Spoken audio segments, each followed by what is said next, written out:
এর আগে বহু কিতাব আল্লাহ দুনিয়াতে পাঠিয়েছিলেন, ছোট সহিফা। এই যে হিন্দুরা এটা এখন যেটাকে বেদ বলে চালায়, খ্রিস্টানরা ত্রিপিটক বলে চালায়, এটা যদি ওরা আজ বিশ্বাসও করে যে হ্যাঁ উপরওয়ালা এই কিতাব পাঠিয়েছে, আপনি ওই কিতাবের পুরাতন ভার্সনগুলো দেখবেন, ওখানে আমাদের রাসূলের এই 3টা পরিচয় দেওয়া আছে। এটা রেকর্ড হচ্ছে, এই কারণে আমি বলছি। শুধু এই মানুষগুলো আমার সামনে না, সারা বাংলাদেশে অনেক ইহুদি, খ্রিস্টান, হিন্দু এ বক্তব্য শোনে। তাদের যেহেতু বিবেক আছে, সূরা আরাফের 157 নম্বর আয়াতটা আমি বাংলায় আপনাকে পড়তে বলছি, একটু তাফসীর পড়েন। আল্লাহ বলেন, আল্লাযী ইয়াজিদুনাহু মাকতুবান ইনদাহুম ফিত তাওরাতি ওয়াল ইনজিল। তাদের কাছে যেগুলো বিদ্যমান আছে, ওই তাওরাত, ইনজিল, বেদ, ত্রিপিটক যাই বলেন, জেন্দাবিস্তা, সবগুলোতে আমার নবীর, আমার রাসূলের এই পরিচয়গুলো দেওয়া আছে। এই আয়াতের ব্যাখ্যা করতে গিয়ে সূরা আলে ইমরানের 41 নম্বর আয়াতটা আমি পেয়েছি। ওয়াইযা আখাযাল্লাহু মিসাকান নাবিয়্যিনা লামা আতাইতুকুম মিন কিতাবিন ওয়া হিকমাতিন সুম্মা জাআকুম রাসূলুম মুসাদ্দিকুল লিমা মাআকুম লা তুমিনুন্না বিহি ওয়া লা তানসুরুন্না ইলা আখির আয়া। সূরা আলে ইমরান 181 নম্বর আয়াতে আল্লাহ বলেন, আমি কিন্তু অঙ্গীকার গ্রহণ করেছিলাম, ওয়াদা নিয়েছিলাম কাদের কাছ থেকে? লামা আতাইতুকুম মিন কিতাবিন ওয়া হিকমাতিন। যত নবী এর আগে পাল্টিয়ে গিয়েছে, যত নবী অতীত হয়ে গেছে, মিসাকান নাবিয়্যিনা বহু বচন দিয়েছেন, প্রত্যেকটি নবীর কাছে অঙ্গীকার আমি আল্লাহ নিয়েছি যে তোমাদের কাছে যে কিতাব, তোমাদের কাছে যে হিকমা, তোমরা যে দাওয়াতের পদ্ধতি বিভিন্ন লাইনে অ্যাপ্লাই করো, এই হিকমাত এবং কিতাব, সুম্মা জাআকুম রাসূলুম মুসাদ্দিকুল লিমা মাআকুম, তোমাদের কাছে যায় আসে এগুলোর সত্যতা প্রমাণ করে একজন রাসূল আসবে। একজন রাসূল বলেন, একজন রাসূল। সুম্মা জাআকুম রাসূলুম মুসাদ্দিকুল লিমা, আল্লাহ এখানে বহু বচন দেয়নি, রাসূলুন এক বচন আর রসুলুন বহু বচন। কোরআনে কারিমের অন্য জায়গায় আমি রসুলুন পেয়েছি, সূরা নাহলের 36 নম্বর আয়াতের মাঝের অংশে আছে, ওয়ালাকাদ বাআসনা ফি কুল্লি উম্মাতির রাসূলান আনি ইবুদুল্লাহা ওয়াজতানিবুত তাগুত। এই 36 নম্বর আয়াতের ভেতরে এক বচন আল্লাহ দিয়েছেন, তার আগে দিয়েছেন রসুলুন বহু বচন। কোরআনে অধিকাংশ জায়গায় আল্লাহ রাসূল শব্দটাকে ব্যবহার করেছেন কম, আর রসুলুন ব্যবহার করেছেন বহু বচন বেশি। এখানে আল্লাহ একজন এক বচন দিয়ে জানাতে চেয়েছেন, তোমাদের কাছে একজন রসুল আসবে। কি করার জন্যে? তোমাদের কাছে যে কিতাবগুলো আছে, তোমরা যে হিকমত ব্যবহার করো দাওয়াত দিতে গিয়ে, এই পদ্ধতিকে সত্যায়ন করার জন্যে, সত্য বলার জন্য একজন আসবে। লা তুমিনুন্না বিহি ওয়া লা তানসুরুন্না, আমার ঘোষণা হচ্ছে ওই রাসূলকে যারাই পাবে তারা যেন অবশ্যই তার প্রতি ঈমান আনে এবং তাকে সাহায্য করে। পৃথিবীর অন্যান্য জাতির মানুষেরা, বিশেষ করে খ্রিস্টান, এরা যেহেতু তামাম দুনিয়ায় সবচাইতে বেশি, ওদের ভেতরে শিক্ষিত মানুষ আমি পেয়েছি। ইহুদিদের ভেতরে আমি বহু জায়গায় দেশে গেছি, ইহুদিদের সাথে মিশেছি। ওই মানুষগুলোও তারা আল্লাহকে মানে, বিশ্বাস করে আল্লাহ একজন আছে, কিন্তু ওরা কাফের এই কারণে, কারণ ওরা শিরিক করে ফেলে আল্লাহর সাথে। আল্লাহ তাদেরকে আদেশ দিচ্ছে, তোমাদের যারা নবী বলে দাবি করো, ঈসা নবীকে তোমরা মেনে চলো, হযরতে মুসা নবীকে খ্রিস্টান ইহুদিরা মেনে চলো, এই কথা বলে। হযরতে উযাইরকে যারা বিশ্বাস করো তাদেরকে বলছি, সামনে যখন আমার রাসূল আসবে অবশ্যই সব ছেড়ে দিয়ে আমার রাসূলকে ঈমান আনা লাগবে। এ ঘোষণা কার? আরো জোরে বলেন। যে আল্লাহর কথা আপনারা নিজেরাই বলেন, সেখানেই যদি আপনি মানতে না পারেন, শুধু এতটুকু আল্লাহ শেষ করলেন না, ওয়ালা তানসুরুন্না, তাকে সাহায্য করা লাগবে।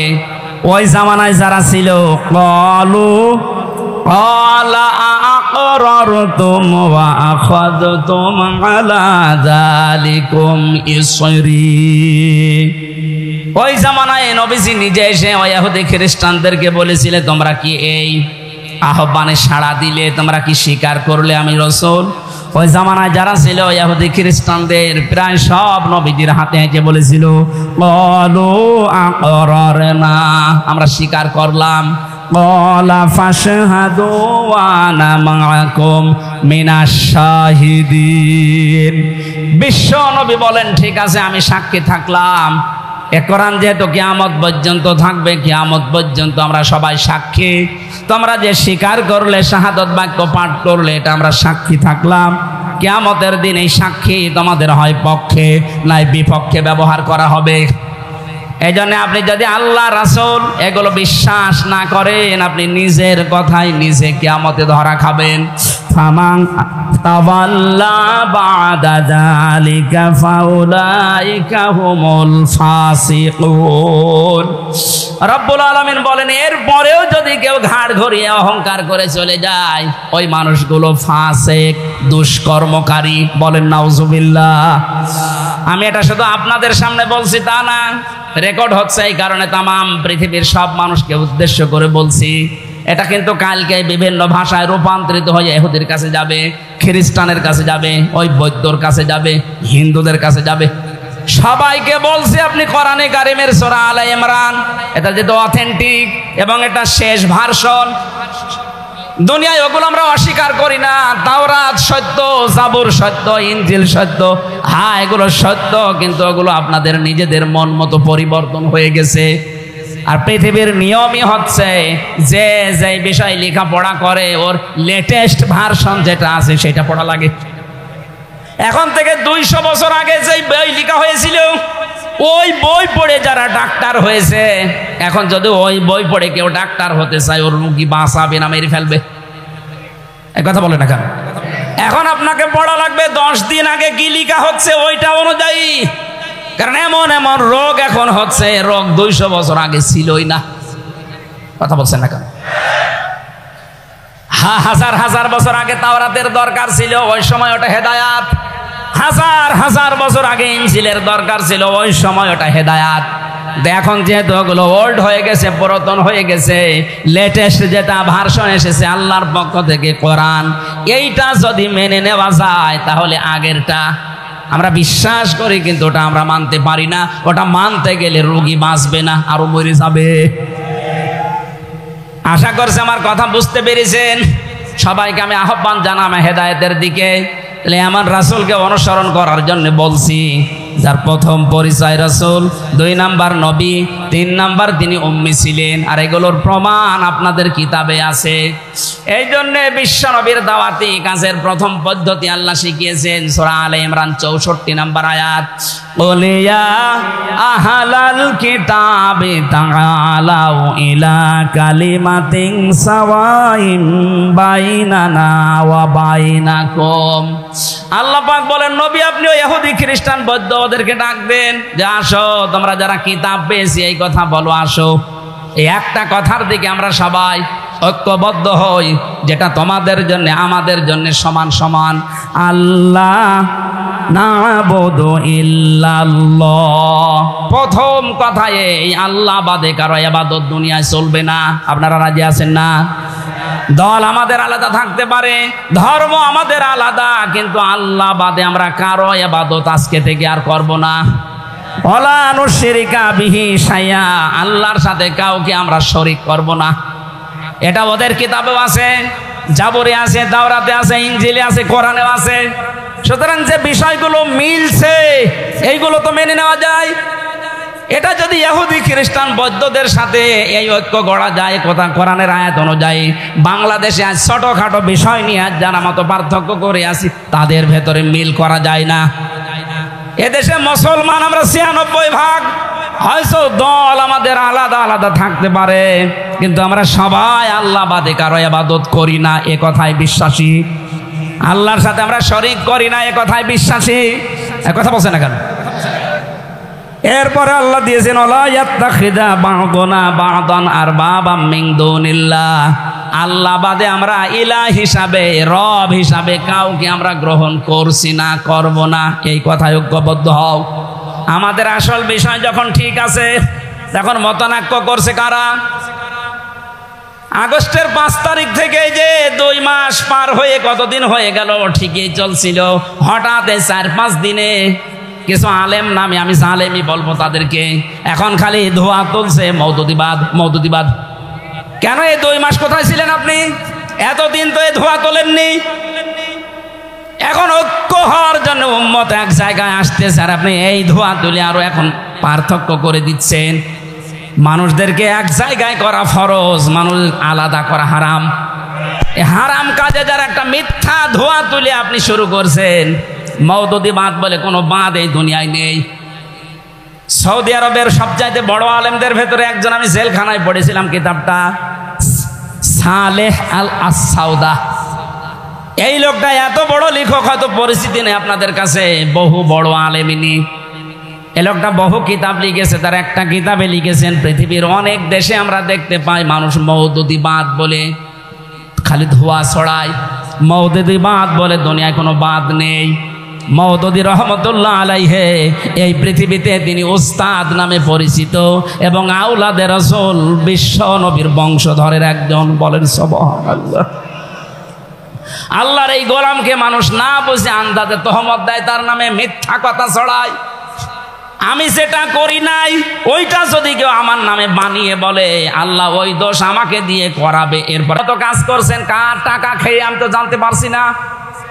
বহু আলেম এখন উঠে পড়ে লেগেছে উম্মতের ভেতরে যেন এই বিষয়টা আসতে না পারে। ঐক্য যদি কারো দ্বারা নষ্ট হয়, ও বেঈমান হয়ে মারা যাবে। ও জেনে করুক আর না জেনে করুক। শেষের কথা ছিল ফাইন তাওয়াল্লাও। এত কিছু বলার পরে ওরা যদি মুখ ফিরিয়ে নেয়, চলে যায়, ফাকুলু শাহাদু, তোমরা সবাই মিলে বলো বিআন্না মুসলিমুন, যা করবি কর গা, যা, আমরা মুসলমান। আমরা কি? আরো জোরে বলেন, আমরা কি? রব্বুল আলামিন বলেন এই ঘোষণাটা ওদের কাছে দেওয়ার পরে গুরুত্বপূর্ণ কিছু কাজ তাদের উপর চাপিয়ে দাও। 1 নম্বরে বিশ্বনবী যেটা করতেন, ইয়ামুরুহুম বিল মারুফ ওয়া ইয়ানহাহুম আনিল মুনকার। এখানে এই বিষয়টা খুব গুরুত্বপূর্ণ, যারা আলেম আছেন তাদেরকে এবার খুব ভালোভাবে বুঝবেন। ইয়ামুরুহুম বিল মারুফ, এখানে যারা সিলেবাসভুক্ত আলেম জিজ্ঞাসা করেন সবাই এক বাক্যে বলবে সৎ কাজে আদেশ, অসৎ কাজে নিষেধ। কই বাংলা অর্থ তো মেলে না। মারুফ মানে সৎ কাজে আদেশ, আপনি কোথায় পেলেন? মারুফ মানে আরাফা ইয়ারিফু থেকে শব্দটা, এটার বাংলা অর্থ পরিচিত। বাংলা অর্থ কি বলেন না কেন? তার মানে পরিচিত কাজগুলো করার জন্য আদেশ করছেন নবীজি। ওয়ানহাহুম আনিল মুনকার, আর তিনি তোমাদেরকে নিষেধ করেন মুনকার মানে অন্যায়। মুনকার মানে আরো জোরে বলেন। আমার প্রশ্ন আসে, এই যে পরিচিত, আমরা কখন পরিচিত হয়েছি? আমরা তো এর আগে আল্লাহর বিধানের কথা শুনি নাই, পরিচিত হলাম কি করে? হ্যাঁ, একটা জবাব আছে তাফসিরের ভেতরে, এটা তাফসিরে খাজেনের ভেতরে পাবেন। আল্লাহ রাব্বুল আলামিন আমাদেরকে তৈরি করার আগে আমাদের যিনি পিতা হযরতে আদম, কে? উনি আমাদের পিতা। এই কথা বলতে আমাদের কোনো দ্বিধা আছে? আমাদের আদি পিতা হযরতে আদমকে আল্লাহ যেই দিন তৈরি করেন, ওই দিন তার ভেতরে রূহ দেওয়ার সঙ্গে সঙ্গে একটা ক্লাস নিয়েছিলেন। এ কথা জানেন না? ওয়া আল্লামা আদামাল আসমা কুল্লাহা, এই যে আয়াতটা যারা পড়ি, এখানে আসমা এসএমের বহু বচন আছে, গুণবাচক শব্দ এটা। আল্লাহ পাক বলেন কুল্লাহা, আমার আদমকে আমি সব কিছুর নাম শিখিয়েছি। বাংলা অর্থ যদিও নাম লেখা আছে, কিন্তু এটা শুধু নাম না। আমার প্রশ্ন, এখানে ক্লাস নিচ্ছে সরাসরি কে? জবান খোলেননি আপনি। ক্লাস নিচ্ছে কে? ছাত্রকে। একে হামজার মতো ছাত্র? নবী, প্রথম মানুষ, আবার নবী। সরাসরি ক্লাস নিচ্ছে আল্লাহ নিজে। ছাত্র হচ্ছে নবী, আর জায়গা হচ্ছে জান্নাত। জায়গা কি? আল্লাহ যদি ক্লাস নেয় কোনো বিষয়ে, আমাদের মতো ক্লাস নেবে? অবশ্যই কোনো গুরুত্বপূর্ণ বিষয় জানাবে। আপনার কি মনে হয় ও আল্লামা আদামাল আসমা কুল্লাহা, আল্লাহ তাকে বিভিন্ন নাম শিখিয়ে দিয়েছে? এই নাম মানে আম গাছ, জাম গাছ, কলা গাছ, কাঁঠাল গাছ, এটা শেখানোর দরকার আছে? ওই ক্লাসে এগুলোর দরকার কি? ওই ক্লাসে আল্লাহ শিখিয়েছিলেন কোনটা, ওইটা আজ পর্যন্ত আমাদের কাছে অনেকের ক্লিয়ার না। পড়াশোনা নেই তো ক্লিয়ার হবে কি করে? আপনি এসএমটা ভাঙবেন, এই যে আসমা শব্দটা আপনি গবেষণা করেন। তাফসিরে আমি আধুনিক তাফসিরগুলোতে বেশি যোগের জ্ঞানের আলোর সাথে যেটা লেখা, এই জায়গায় লেখা আছে সমস্ত নাম, এই জায়গা আমার আল্লাহ জানিয়েছেন সমস্ত ন্যায় কাজের সাথে আমি পরিচয় করে দিয়েছি, সমস্ত অন্যায় কাজের সাথে ওই দিন আমি আদমকে পরিচয় ঘটিয়েছি। এই জন্য পৃথিবীতে আমরা আসার পরে অনেককে দেখি লেখাপড়া জানে না, কিন্তু আদম নবীর সন্তান, যেহেতু আমরা ওনার পৃষ্ঠদেশে ছিলাম, ওখানে ওই ক্লাসে আমরাও ইনডাইরেক্ট ভাবে ছিলাম। কথা বলছে না কেন? কিয়ামত পর্যন্ত যত আদম সন্তান নরনারী আসবে সবাই ওই ক্লাসে আদম নবীর পৃষ্ঠদেশে ছিল। ওই ক্লাসে থাকার কারণে বাবার কাছ থেকে ওই বিষয়টা আমরা জানা আছে। দুনিয়ায় লেখাপড়া না করলেও কোনটা ন্যায় কোনটা অন্যায় এমনি বুঝি। তা আপনাকে যে এমনি বুঝি কে বুঝালো? এই ক্লাসটা করেছেন কখন? ওই সময়। এই জন্য ইয়ামুরুহুম বিল মারুফ, যত পরিচিত কাজ আছে দুনিয়ায়, এখানে পরিচিত কাজ মানে ভালো কাজ। পরিচিত কাজ মানে কি? এই ভালো কাজের সাথে আপনাকে আল্লাহ পরিচয় করে দিয়েছে। যত মন্দ কাজ আছে, অন্যায় কাজ আছে, অন্যায় কাজের সাথে আপনাকে পরিচয় করা আছে। রাসূলকে যদি আমরা অনুসরণ করতে চাই, এই দুনিয়ায় যত ন্যায় আছে ন্যায় প্রতিষ্ঠা করা লাগবে, যত অন্যায় আছে এগুলো নির্মূল করা লাগবে। এইটা করলে আপনি সফল হতে পারবেন।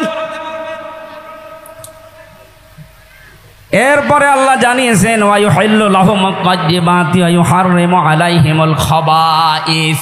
আমার নবীজির কাজ ছিল তিনি যত পবিত্র বস্তু হালাল করে দিতেন, যত খারাপ বস্তু আছে অপবিত্র এগুলো তিনি হারাম ঘোষণা দিতেন।